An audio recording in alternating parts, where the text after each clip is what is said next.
স্বাগত জানাচ্ছি BD live 24 নিউজে। আপনাদের সাথে আছি আমি মিলিয়া খান। বিস্তারিত দেখুন মোগল সম্রাটের রিপোর্টে। ক্যামেরায় ছিলেন শরীফ আহমেদ। রাজধানীর কারওয়ান বাজারে সোনার বাংলা অ্যাসোসিয়েশনের উদ্যোগে গুণীজন সম্মাননা, কৃতি ছাত্রছাত্রী সংবর্ধনা, আলোচনা সভা, দোয়া ও ইফতার মাহফিল অনুষ্ঠিত হয়। গত 28 ফেব্রুয়ারি 2026 শনিবার বিকাল 3:30 জালালাবাদ ভবন 22 কারওয়ান বাজার, ঢাকায় এই অনুষ্ঠানের আয়োজন করা হয়। অনুষ্ঠানে সভাপতিত্ব করেন SME ফাউন্ডেশন, শিল্প মন্ত্রণালয়ের ব্যবস্থাপনা পরিচালক ও সোনার বাংলা অ্যাসোসিয়েশনের প্রধান পৃষ্ঠপোষক আনোয়ার হোসেন চৌধুরী। প্রধান অতিথি হিসাবে উপস্থিত ছিলেন আন্তর্জাতিক অপরাধ ট্রাইব্যুনালের chief prosecutor advocate Aminul Islam. প্রধান আকর্ষণ হিসাবে উপস্থিত ছিলেন জালালাবাদ অ্যাসোসিয়েশন ঢাকার সভাপতি CM কয়েস স্বামী। বিশেষ অতিথি হিসাবে বক্তব্য রাখেন সাবেক সচিব মোহাম্মদ এহসানে এলাহি, সাবেক অতিরিক্ত সচিব মোহাম্মদ শাহজাহান মিয়া এবং সাবেক অতিরিক্ত সচিব ও কথা সাহিত্যিক ডক্টর গোলাম শফিক। এছাড়া উপস্থিত ছিলেন সিলেট বিভাগ উন্নয়ন পরিষদের সাবেক সাধারণ সম্পাদক সেলিম চৌধুরী, দৈনিক দেশবার্তা সম্পাদক কাজী তোফায়েল আহমেদ এবং deputy attorney general Abdul Mannan সহ বিশিষ্ট ব্যক্তিবর্গ। অনুষ্ঠানের প্রধান আলোচক হিসেবে সোনার বাংলা অ্যাসোসিয়েশনের প্রতিষ্ঠাতা চেয়ারম্যান SM নজরুল ইসলাম। অনুষ্ঠানে শুভেচ্ছা বক্তব্য প্রদান করেন সংগঠনের কার্যকরী সভাপতি হাজী দেওয়ান সাদেক মিয়া। অনুষ্ঠানটি সঞ্চালনা করেন সাধারণ সম্পাদক নাসির উদ্দিন পটোয়ারি। পবিত্র কুরআন তেলাওয়াতের মাধ্যমে অনুষ্ঠান শুরু হয়। পরে অতিথিবৃন্দ গুণীজন ও কৃতি ছাত্রছাত্রীদের সম্মাননা ক্রেস্ট প্রদান করে। অনুষ্ঠানের দোয়া ও মোনাজাত পরিচালনা করেন মুফতি আব্দুল হাসান, চেয়ারম্যান রব বিল্ডার্স লিমিটেড। শেষে দেশ ও জাতির কল্যাণ কামনায় বিশেষ দোয়া অনুষ্ঠিত হয় এবং উপস্থিত অতিথিবৃন্দ ইফতার মাহফিলের অংশগ্রহণ করে। সভাপতি সমাপনী বক্তব্যের মাধ্যমে অনুষ্ঠানের কার্যক্রম শেষ হয়। ক্যামেরায় বিডি লাইভ 24 নিউজ, নিজস্ব প্রতিনিধি, তথ্যচিত্রে বিস্তারিত। আমাদের ছাত্রছাত্রীবৃন্দ সবাইকে আসসালামু আলাইকুম।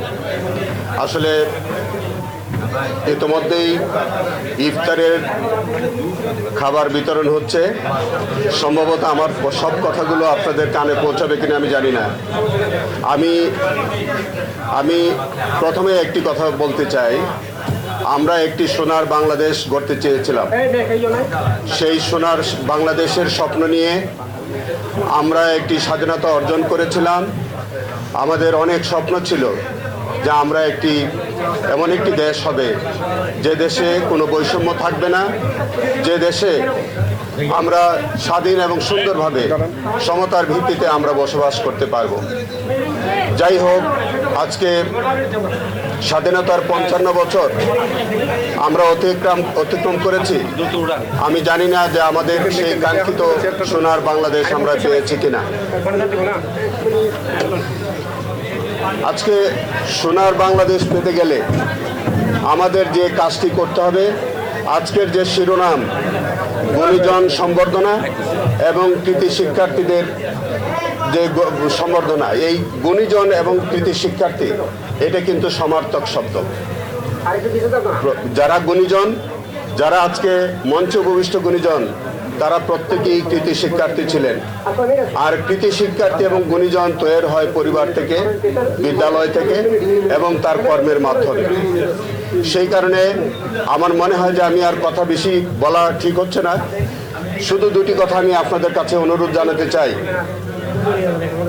আপনারা গুণীজন শুধু সরকারি কর্মকর্তা নন, গুণীজন শুধু বিভিন্ন পেশাজীবীর মানুষ নন, গুণীজন সমাজের প্রত্যেকটি মানুষ। সমাজের প্রত্যেকটি পরিবারে যদি গুণীজন না জন্মায় তাহলে ভালো পরিবার যেমন হবে না, সমাজের প্রত্যেকটি জায়গায় যদি গুণীজন না থাকে তাহলে একটি ভালো সমাজ গঠিত হয় না। আর গুণীজন যদি বেশি না পাওয়া যায় তাহলে একটি ভালো রাষ্ট্র গঠিত হয় না। সেই কারণে আমাদের প্রত্যেকটি জায়গায় আমাদের গুণীজন প্রয়োজন হবে। সেই কারণে আজকে আমাদের সততার বড় অভাব। আমাদের যেসব জায়গাগুলোতে আমরা কাজ করি, সেটা হোক ব্যবসা, হোক চাকরি, হোক অন্য কোনো পেশার জায়গায় সব জায়গায় আমরা যদি আমাদের সততার স্বাক্ষর রাখতে না পারি, আমাদের সমাজে, আমাদের বিভিন্ন রাষ্ট্রে, বিভিন্ন পেশায় আমরা গুণীজন তৈরি করতে পারবো না। তো সেই কারণে আমি আপনাদের কাছে অনুরোধ জানাতে চাই যে আজকে বাংলাদেশ জাতীয়তাবাদী দল সরকার গঠন করেছে। আমাদের মাননীয় প্রধানমন্ত্রী জনাব তারেক রহমানের একটি স্বপ্ন, এই দেশটিকে আমরা একটি সোনার বাংলাদেশ হিসেবে গড়ে তুলতে চাই। 31 দফা কর্মসূচি আমরা দিয়েছি। সেই 31 দফা কর্মসূচির মধ্যে আমরা যেভাবে বাংলাদেশ জাতীয়তাবাদী দল এই দেশটিকে পুনর্গঠন করতে চায়, সেই দেশ পুনর্গঠনের জন্যে গুণীজন মানুষের কোনো বিকল্প নাই।